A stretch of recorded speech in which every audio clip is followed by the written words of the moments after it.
வாழ்க வளமுடன். இன்றைக்கி நம்ம ஒரு டிசைன் எப்படி தைக்கிறோங்கிறத பார்க்குறோம். எப்போவுமே டிசைன் தைக்கணும்னா நம்ம வந்து ஒரு கேன்வாஸில் வந்து அந்த எந்த மாதிரி உங்களுக்கு வந்து டிசைன் வேணுமோ அதை வரைஞ்சிக்கோங்க.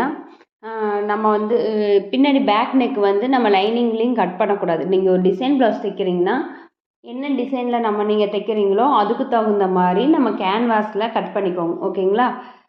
கேன்வாஸில் வந்து நம்ம பின்பக்கம் வச்சு அடிச்சுட்டு நம்ம முன்பக்கம் திருப்பும்போது அந்த கேன்வாஸ் உள்பக்கம் போயிடும். அந்த கேன்வாஸ் வந்து உள்ளே போயிடும். ஓகேங்களா?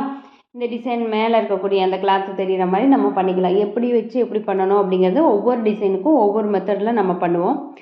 கேன்வாஸ் எதுக்காக வைக்கிறோம் அப்படின்னா கேன்வாஸ் ஒரு ஸ்டிஃப்னஸ் கொடுக்கும், உங்களுக்கு சுருக்கம் வராமல் இருக்கும். இப்போ நீங்கள் கேன்வாஸ் கொடுக்காம டேரெக்டாக நீங்கள் தைக்கிறீங்க துணியில் அப்படின்னா உங்களுக்கு வந்து சுருக்கம் கொடுக்கும். ஸோ அந்த மாதிரி சுருக்கம் கொடுக்காம ஸ்டிஃபாக வந்து நமக்கு ப்ளவுஸ் இருக்கணும், பார்க்குறதுக்கு நீட்டாக இருக்கணும் அப்படின்னா நீங்கள் அந்த இடத்துல கேன்வாஸ் கொடுத்தீங்க. உங்கள்கிட்ட கேன்வாஸ் இல்லைன்னா ஒரு கிளாத் எக்ஸ்ட்ரா ஒரு கிளாத் வச்சு நீங்கள் தைங்க. கொஞ்சம் அதில் மொத்தம் கிடச்சிக்கிச்சுன்னா போதும். உங்களுக்கு ஒரு டிசைனாக இருக்கட்டும், இல்லை டிசைன் இல்லாமல் நார்மலாக தைக்கிறதா இருக்கட்டும், உள்ள ஒரு நடுவில் எக்ஸ்ட்ரா ஒரு துணி கொடுத்து தைச்சிங்கன்னா நல்லாயிருக்கும். நம்ம எப்படி பட்டிக்கு எக்ஸ்ட்ரா கொடுக்குறோமோ அதே மாதிரி நம்ம கழுத்துக்கும் துணி எக்ஸ்ட்ரா கொடுத்து தைக்கலாம். அடித்து திருப்புறீங்கன்னு வச்சுக்கோங்களேன்.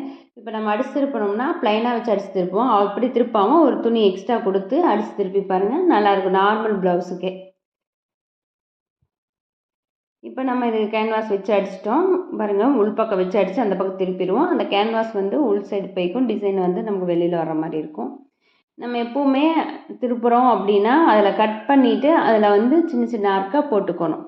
ஓகேங்களா? அப்போ தான் அந்த இடத்துல வந்து நமக்கு பர்ஃபெக்டாக அந்த டிசைன் வந்து உட்காரும்.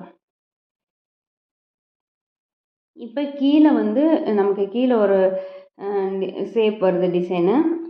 அதுக்கு தேவையான அளவு கேன்வாஸு அந்த இடத்துல வந்து பத்தலை அப்படிங்கிறனால நான் 2 ஜாயின் பண்ணிக்கிறேன்.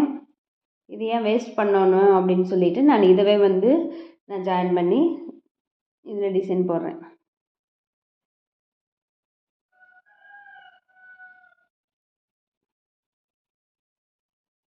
இப்போ எந்த மாதிரி நமக்கு டிசைன் வேணுமோ அது மாதிரி நீங்கள் வந்து ஃபஸ்ட்டு சாப்பீஸில் வரைஞ்சிக்கோங்க. வரைஞ்சிட்டு அதில் வந்து வச்சு அயன் பண்ணிவிட்டு உங்களுக்கு அயன் பண்ணுற பக்கம் எப்படிங்கிறது நீங்கள் கேன்வாஸில் பார்த்தீங்கன்னா தெரியும். ஒரு சைடு சைனிங்காக இருக்கும், ஒரு சைடு நார்மலாக இருக்கும் காட்டனு. அந்த சைனிங்காக இருக்கிற பக்கம்தான் வந்து அவங்க வந்து ஒரு கம்மு இது பண்ணியிருப்பாங்க. அது வந்து நல்லா ஒட்டக்கூடியது. ஸோ அதை தான் வந்து நம்ம துணி மேலே வச்சு அயன் பண்ணணும்.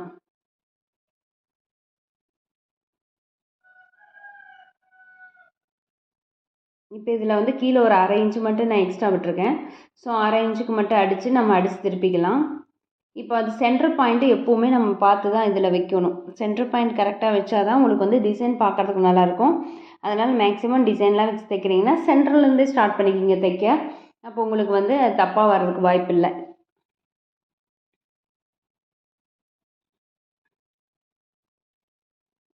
இப்போ அடித்து திருப்பியாச்சு. மேற்பக்கம் வச்சு அடிக்கலாம். நிறைய பேர் மேற்பக்கம் அடிப்பாங்க. உள்பக்கம் வந்து இது மடக்கி அடிக்கிறதுக்கு நல்லாயிருக்கும். உள்ளே வந்து நம்ம துணி இப்படி இழுத்துட்டு அடித்தோம் அப்படின்னா நம்ம இந்த உள்பக்க துணி வெளியில் வராமல் இருக்கும். அதனால் உள்பக்கம் திருப்பி நான் அடிச்சிடுறது. நீங்கள் மேற்பக்கமும் உங்களுக்கு அந்த பழக்கம்னா மேற்பக்கமும் வச்சு அடிச்சுக்கோங்க.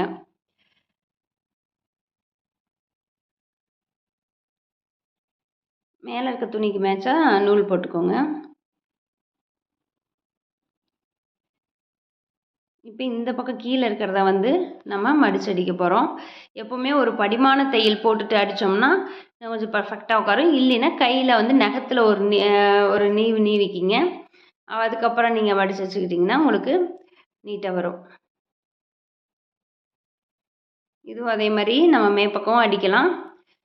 நான் உள் பக்கமே திருப்பி கொஞ்சம் அடிக்கிறதுக்கு ஈஸியாக இருக்குன்னு அடிக்கிறேன். இப்போ அந்த மேலே அந்த தையலே முடிச்சிட்டோம். இது ரொம்ப ஈஸியான டிசைன் தான். இந்த மாதிரி நிறைய டிசைன் வந்து ரொம்ப ஈஸியாகவே இருக்கும்.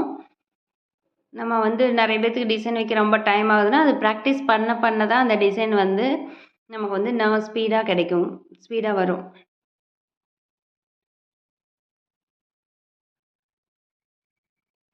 இப்போ அது மேலே நம்ம வந்து லேஸ் வச்சு அடிச்சிடுறோம். இந்த லேஸ் வந்து கொஞ்சம் டேர்னிங்லாம் வந்துடும், ஒன்றும் பிரச்சனை இல்லை. சில லேஸ்லாம் பார்த்தீங்கன்னா டேர்ன் ஆகாது. அப்போ அந்த இடத்துல வந்து கொஞ்சம் எக்ஸ்ட்ரா கொடுத்து மடித்து தான் நம்ம திருப்பணும். ஓகேங்களா? இப்போ இது வந்து கீழே பாருங்கள், அந்த இடத்துல ஒரு மடிக்கணும். நம்ம கொஞ்சம் அது மடித்து நம்ம அப்படி தான் திருப்பணும். மடிக்கணும்னா நம்ம கரெக்டாக இந்த பக்கம் திருப்பிட்டு அந்த இடத்துல எக்ஸ்ட்ரா இருக்கக்கூடியது அப்படியே மடித்து அதில் ஓட்டிடுங்க.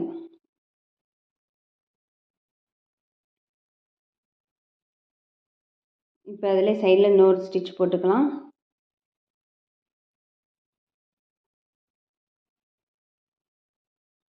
இப்போ இன்னொரு சைடும் நம்ம வந்து லேஸ் வைக்கணும்.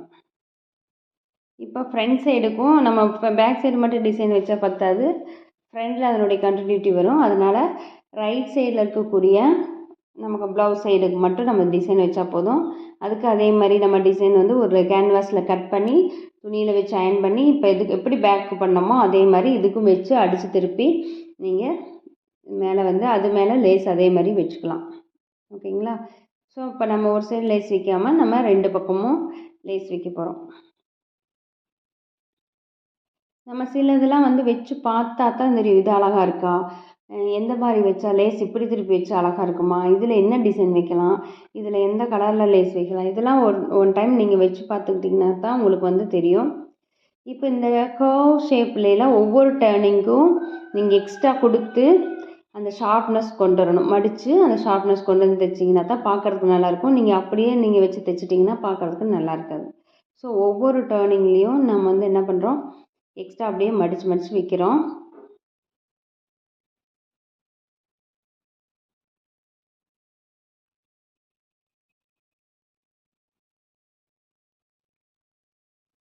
நீங்கள் கேன்வாஸில் இது மாதிரி நிறைய டிசைன்ஸ் வந்து நீங்கள் மேக் பண்ணி டிஃப்ரெண்ட் லேஸஸோ இல்லை வேறு எதாவது பைப்பிங் கூட வச்சுக்கலாம். இப்போ வந்து கேன்வாஸில் அடிச்சுட்டு திருப்பி நம்ம என்ன பண்ணலாம், எக்ஸ்ட்ரா பைப்பிங் கொடுத்து அதை உள்ளே மடக்கி விட்றலாம். ஓகேங்களா? கேன்வாஸ் மேலேயே ஒரு பைப்பிங் அடிச்சுட்டு அது உள்பக்கம் திருப்பி விட்டு ரொம்ப ஒரு 1/4 இன்ச்சுக்கும் கம்மியான அளவு மட்டும் வெளியில் தெரிகிற அளவு வச்சோம்னா பார்க்குறதுக்கு அது ஒரு பைப்பிங்காக இன்னும் அழகாகவும் இருக்கும்.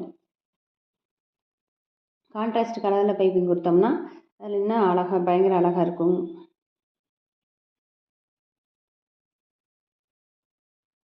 இப்போ கீழே இருக்கக்கூடிய டிசைனுக்கும் நம்ம லேஸ் வைக்கிறோம்.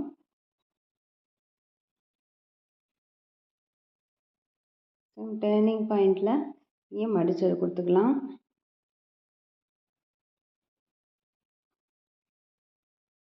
இப்போ அந்த நடுவில் வந்து நீங்கள் ஒரு ரிப்பன் மாதிரி ஏதாவது செஞ்சு டிசைன் வைக்கலாம் அந்த சென்டரில். இல்லைன்னா பட்டன்லேயும் நீங்கள் வந்து பட்டனில் பட்டன் துணி கவர் பண்ணியும் அது வைக்கலாம்.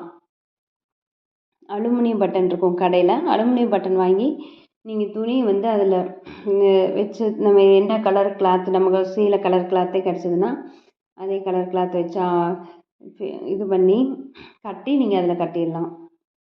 ப்ரெஸ் பண்ணணும், அலுமினியம் பட்டன் வச்சு ப்ரெஸ் பண்ணோம்னா செட் ஆகிக்கும்.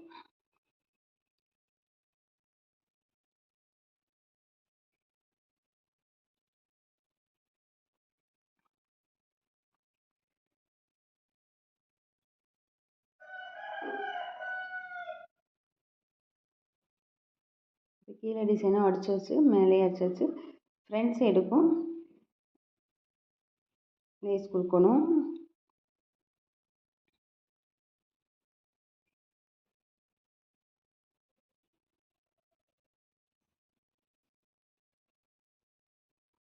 ஃப்ரண்ட் சைடில் ஒரு 3/4 நம்ம டிசைன் வச்சா போதும், அதுக்கு மேலே தேவையில்லை. இப்போ டிசைன் அந்த பேக் சைடில் வந்து நம்ம என்ன பண்ண போகிறோம்னா ஒரு கோவு மாதிரி நம்ம வந்து மேலே கொடுக்க போகிறோம். ஸோ அதுக்கு நம்ம என்ன பண்ணுறோம், அதுக்கும் அதே மாதிரி கொஞ்சம் திக்காக இருக்கணும் இல்லைங்களா, அதனால் எக்ஸ்ட்ரா ஒரு கிளாத் நம்ம லைனிங் கிளாத் ஒன்றும் வச்சுட்டு நடுவில் கேன்வாஸு, இன்கேஸ் கேன்வாஸ் இல்லைன்னா இன்னொரு துணியே எக்ஸ்ட்ரா வச்சுக்கோங்க. எக்ஸஸாக இருக்கிறத கட் பண்ணி எடுத்துடலாம். உங்களுக்கு இதில் எவ்வளோ ஹைட் வேணுமோ அவ்வளோ ஹைட்டுக்கு வச்சு மார்க் பண்ணிவிட்டு நம்ம அதுலேயும் வந்து நம்ம லேஸில் ஒரு 2 லேஸ் வச்சு நம்ம டிசைன் கொடுத்துக்கலாம். இதையும் ப்ளவுஸில் ஜாயின் பண்ணிவிட்டு கணக்காக உள்ளே வச்சு நம்ம ஜாயின் பண்ணிடுறோம் சைடெல்லாம் அடிச்சுட்டு. அப்புறம் இதுக்கு நம்ம இவங்களுக்கு வந்து நாட் வைக்க சொல்லியிருந்தாங்க. ஸோ அந்த நாட் எப்படி வைக்கிறதுங்கிறத நான் இன்னொரு வீடியோவில் காட்டுறேன். டிசைன் ப்ளவுஸ் முடிஞ்சுது. நம்ம இதோட தைச்சிட்டு நான் நாட் எப்படி வைக்கிறோம் அப்படிங்கிறத நான் இன்னொரு வீடியோவில் கட்டுறேன். தேங்க்யூ ஃபார் வாட்சிங் திஸ் சேனல்.